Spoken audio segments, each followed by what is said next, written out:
Oke, sebelumnya Assalamualaikum warahmatullahi wabarakatuh. Selamat pagi, yang terhormat Ibu Nia selaku dosen pengampu mata kuliah imunologi dan teman-teman kelas 6.02 yang berbahagia.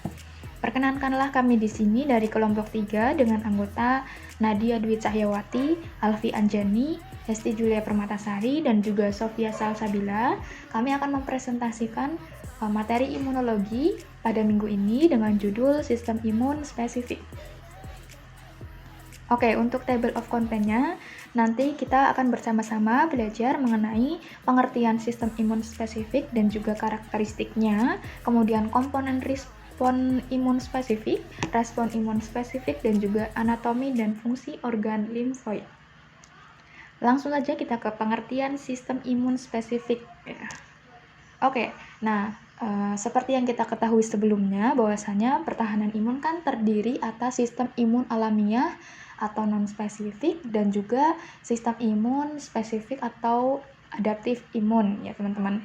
Nah, minggu lalu kita telah mempelajari sistem imun non-spesifik, yaitu sistem imun yang merespon lebih cepat dan bertindak sebagai pertahanan awal, seperti mekanisme batuk dan juga bersin, kemudian asam lambung, sistem komplement, dan juga pertahanan selulernya ini berupa fagositosis. Nah, bedanya dengan sistem imun adaptif ini atau sistem imunitas spesifik ini yaitu pada kemampuan pertahanannya yang lebih spesifik yang dimiliki oleh sistem imun adaptif, yaitu berupa sistem imun humoral oleh limfosit B dan juga sistem imun seluler oleh limfosit T. Nah, singkatnya, imunitas adaptif ini mampu mengenali dan mengingat antigen yang pernah menyerang, sehingga jika antigen yang sama masuk ke dalam tubuh untuk kedua kalinya, dia akan segera dikenal dan dihancurkan lebih cepat oleh si sistem imun spesifik ini. Oleh karena itu, sistem ini disebut juga sebagai sistem imun spesifik. Nah, untuk menghancurkan benda asing yang berbahaya bagi tubuh, sistem imun spesifik ini dapat bekerja tanpa bantuan sistem imun non-spesifik ya. Namun, pada umumnya begitu, ini terjalin kerjasama yang baik ya antara sistem imun non-spesifik dan juga sistem imun spesifik, seperti antara komplement fagosit dan juga antibodi, juga seperti antara makrofag dengan sel T. Kemudian untuk karakteristik sistem imun spesifik ya. Nah, di sini respon imun spesifik berbeda dengan respon imun non-spesifik ya, sehingga karakteristiknya juga berbeda. Adapun karakteristik dari respon imun spesifik diantaranya dia baru terbentuk jika terjadi infeksi dari patogen. Kemudian sifat responnya itu spesifik atau untuk setiap infeksi. Jadi, seperti yang dijelaskan tadi, si sistem imun spesifik ini dia mampu mengenali dan mengingat antigen yang pernah menyerang, sehingga jika antigen itu masuk untuk yang kedua kalinya ke dalam tubuh, dia akan segera dikenal dan dihancurkan lebih cepat. Kemudian jangka waktu responnya pun juga lama, bahkan ada yang seumur hidup. Terakhir, di sini sistem imun spesifik juga terdapat mekanisme memori, sehingga apabila terjadi infeksi dari patogen yang sama, respon imun yang dihasilkan itu lebih cepat dan juga kuat. Selanjutnya adalah komponen sistem imun spesifik. Komponen respon imun spesifik terdiri dari sel-sel limfosit T, baik limfosit T helper dan sitotoksik, juga antibodi yang sering disebut dengan respon imun humoral.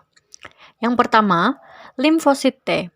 Terdapat dua macam sel limfosit T, yaitu sel limfosit T helper atau sel T CD4+, dan sel limfosit T sitotoksik atau sel T CD8+. Sel T helper mengekspresikan molekul CD4 pada permukaannya saja, sehingga sering disebut dengan sel T CD4+. Molekul CD4 ini berperan sebagai penanda dan dalam pengenalan antigen. Sel limfosit T CD4+ memiliki fungsi untuk menghasilkan sitokin untuk mengaktifkan sel limfosit B dalam pembentukan antibodi, untuk mengaktifkan makrofag, untuk proses peradangan atau inflamasi, dan berperan dalam pembentukan sel limfosit T sitotoksik.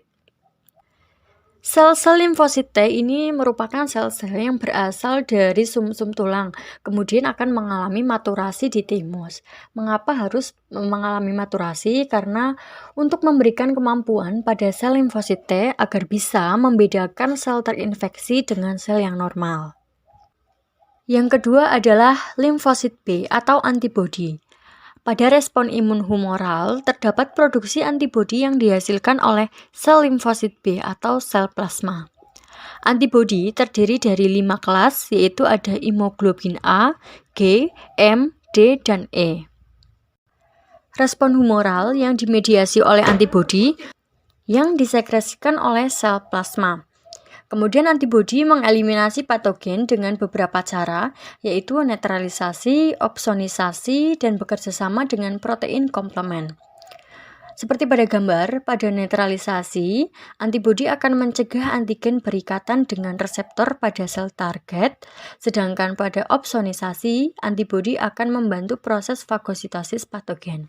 Untuk lebih jelasnya sudah dijelaskan pada makalah. Kemudian, antibodi akan bekerja sama dengan komplement untuk menghancurkan patogen dengan cara merusak sel patogen, dan hal ini akan lebih mengefektifkan fagositosis patogen. Yang selanjutnya yaitu tentang respon imun spesifik. Dalam respon imun spesifik, mekanisme efektor dalam respon imun ini dibedakan menjadi dua, yaitu respon imun seluler. Kemudian yang kedua yaitu respon imun humoral. Selanjutnya kita akan membahas tentang respon imun seluler terlebih dahulu, yaitu produksi limfosit T yang teraktivasi. Nah, di sini subpopulasi sel T atau disebut dengan sel T penolong atau helper akan mengenali mikroorganisme atau antigen bersangkutan melalui Mayor Histocompatibility Complex atau MHC kelas 2 dalam permukaan sel makrofag. Kemudian sinyal ini yang menyulut limfosit untuk memproduksi berbagai jenis limfokin termasuk interferon. Interferon kemudian membantu makrofag untuk menghancurkan mikroorganisme tersebut. Subpopulasi limfosit T lain yang disebut sel T sitotoksik berfungsi untuk menghancurkan mikroorganisme intraseluler yang disajikan melalui MHC kelas 1 secara langsung, atau di sini cell to cell. Yang selanjutnya yaitu tentang respon imun humoral atau memproduksi antibodi AB oleh limfosit B atau sel plasma. Nah, dalam respon imun humoral itu diawali pada proses diferensiasi limfosit B menjadi satu klon atau populasi sel plasma yang melepas antibodi spesifik ke dalam darah. Kemudian setiap klon limfosit diprogramkan membentuk satu jenis antibodi spesifik terhadap antigen tertentu. Kemudian antibodi ini nanti akan berkaitan dengan antigen. Nah, antigen ini kemudian membentuk antigen antibodi yang mengaktifkan komplement dan menyebabkan hancurnya antigen tersebut. Kemudian agar limfosit B itu berdiferensiasi membentuk antibodi, maka diperlukan bantuan dari limfosit T helper yang sinyal-sinyal tertentu baik MHC maupun sinyal yang dilepaskan oleh makrofag ini merangsang untuk memproduksi antibodi. Yang selanjutnya yaitu ada interaksi antar respon imun seluler dengan humoral atau disebut dengan interaksi antibody dependent cell mediated cytosity atau ADCC, karena sitolisis baru terjadi apabila dibantu antibodi. Antibodi ini berfungsi untuk melapisi antigen sasaran sehingga sel natural killer atau sel NK ini melekat erat pada sel atau antigen sasaran. Pelekatan tersebut ini yang menyebabkan sel NK ini menghancurkan sel sasaran. Baik, yang selanjutnya adalah anatomi dan fungsi organ limfoid. Fungsi utama organ limfoid ini adalah untuk melindungi organisme terhadap patogen atau antigen yang masuk. Nah, organ limfoid utama adalah limfonodus, tonsil, timus, dan limpa. Karena sumsum tulang menghasilkan limfosit, maka sumsum tulang juga dianggap sebagai organ limfoid dan bagian sistem limfoid. Organ dan jaringan limfoid ini dibagi menjadi dua kelompok. Yang pertama adalah organ limfoid primer yang berfungsi sebagai embriogenesis dari sel-sel imunologik. Kemudian yang kedua adalah organ limfoid sekunder. Oke, yang pertama adalah kelenjar limfo. Nah, ini tersusun atas cairan limfo. Pembuluh limfatik akan mentransport cairan limfo sejumlah struktur dan organ yang mengandung jaringan limfatik dan juga sumsum tulang merah. Nah, jika kelenjar dirangsang oleh antigen, maka pusat-pusat germinal itu membesar dan berisi banyak limfoblas. Nah, pusat-pusat germinal ini akan dihuni oleh banyak sel dendritik yang mempunyai reseptor untuk C3 dan fragmen Fc dari imunoglobulin G. Dengan demikian, antigen yang tidak diproses dapat dipertahankan pada permukaan sel dalam bentuk kompleks antigen-antibodi C3 dalam beberapa bulan. Antigen yang tertangkap ini diduga akan memberikan rangsangan secara periodik dengan sewaktu-waktu melepaskan INCOMS dan kemudian ditangkap dan diproses oleh APC dan disajikan kepada sel T. Hal ini akan mengakibatkan sel T secara terus-menerus akan merangsang sel B memori untuk berproliferasi dan membentuk pusat-pusat germinal. Yang kedua adalah limfa. Nah, limfa ini tersusun atas pulpa merah sebagai tempat penghancuran eritrosit dan pulpa putih yang terdiri atas jaringan limfoid. Di dalam limfa sendiri terdapat limfosit T yang menumpuk di bagian tengah lapisan limfoid periarteriolar, sedangkan sel B terdapat di dalam pusat germinal pada bagian perifor. Pada sel B juga dapat ditemukan dalam bentuk tidak teraktivasi maupun teraktivasi. Dalam pusat-pusat germinal juga dijumpai sel dendritik dan makrofag. Makrofag spesifik umumnya terdapat di daerah marginal dan sel ini bersama-sama dengan sel dendritik berfungsi sebagai APC yang menyajikan antigen kepada sel B. Yang ketiga adalah jaringan limfoid lain. Jadi, jaringan limfoid lainnya ini tersebar dalam jaringan submukosa saluran nafas, cerna, dan juga saluran urogenital.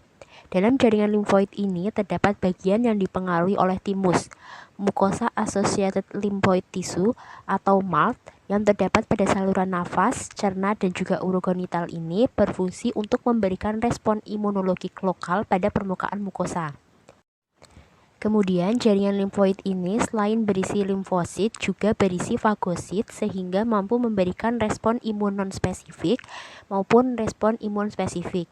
Di dalam jaringan limfoid sepanjang saluran cerna dan saluran nafas akan terbentuk imunoglobulin A, sekretorik dan juga imunoglobulin E yang disekresikan untuk mempertahankan tubuh terhadap antigen yang masuk melalui mukosa. Sekian presentasi dari kelompok kami, kurang lebihnya mohon maaf. Kami akhiri, wassalamualaikum warahmatullahi wabarakatuh.